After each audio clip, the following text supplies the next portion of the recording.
Hello, everyone, and welcome to a new episode of At Home with Magic Bag, where we talk with an expert about all things regarding stress and pain relief and natural healing.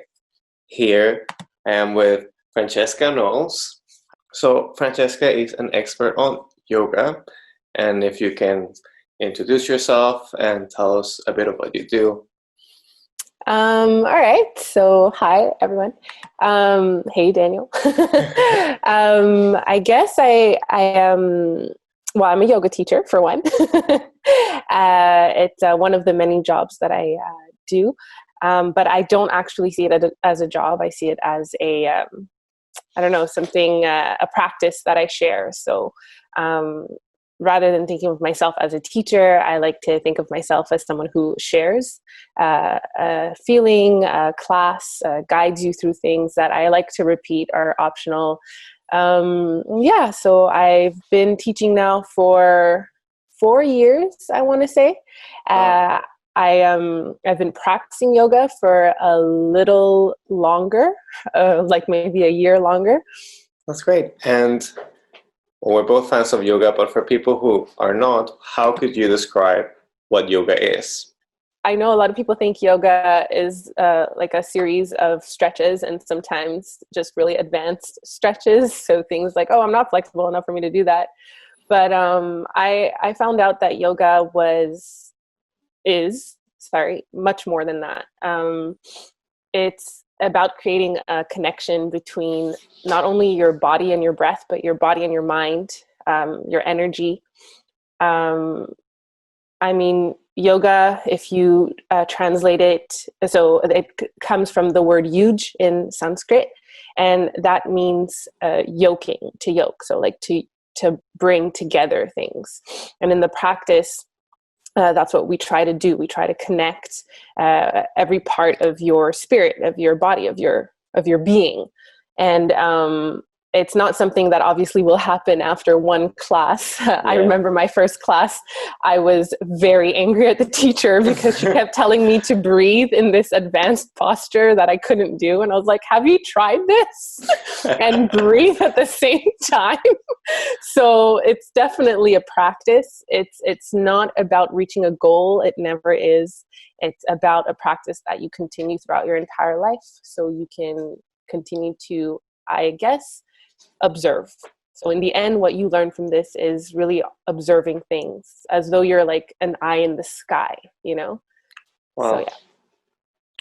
that's beautiful. And so, well, you briefly touched on this. So, can you demystify some of those presumptions that people have about yoga, about being flexible, or maybe do I need a specific type of mat? Do I need a specific type of, gear to do yoga?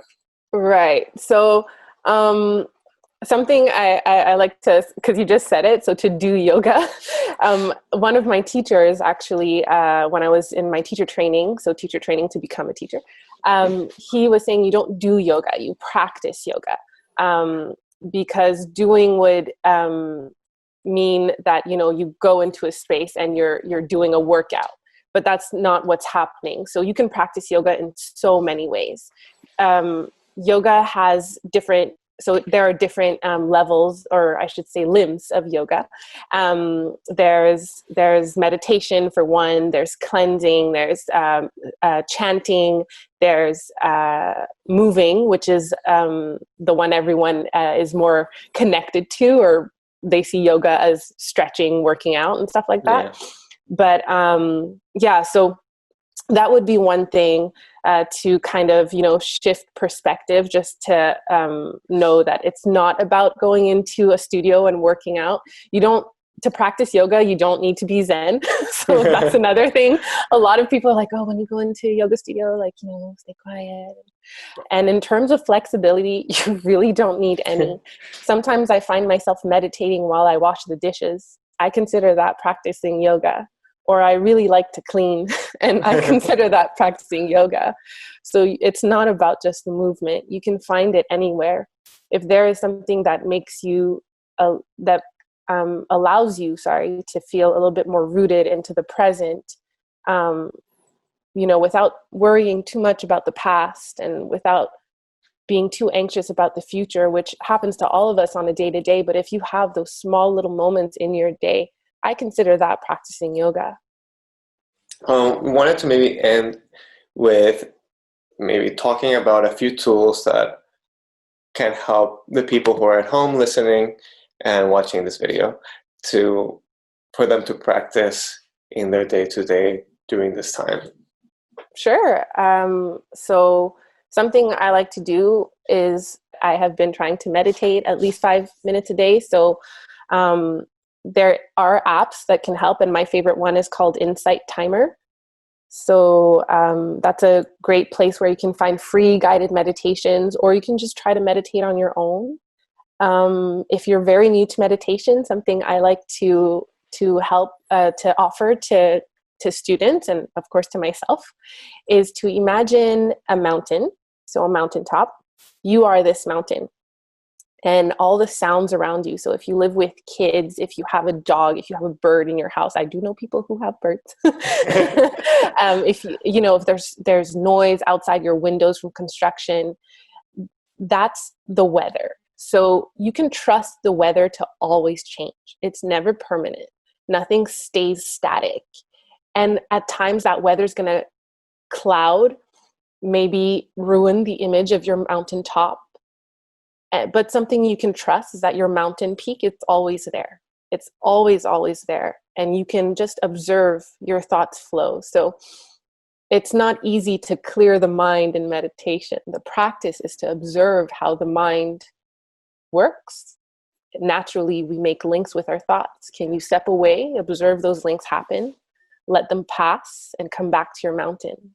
Same with the sounds. They won't last for 7 hours unless it's construction in Montreal. That's one tool.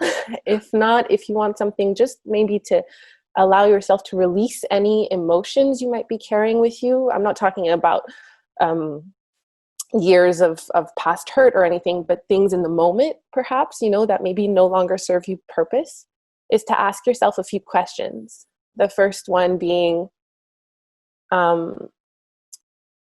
is this kind? So is your thought process kind right now? Or is it rooted in a little bit more like anxiety, fear, anger, hurt? Is it true? So oftentimes us as humans, we make connections. So we make our own stories and our perceptions. So is this true? And then finally, is it necessary? So asking yourself, is my reaction to the situation necessary right now? Does it help? And these 3 questions, by the way, were offered to me in my teacher training by Don Maurizio 5 years ago and have stayed with me ever since.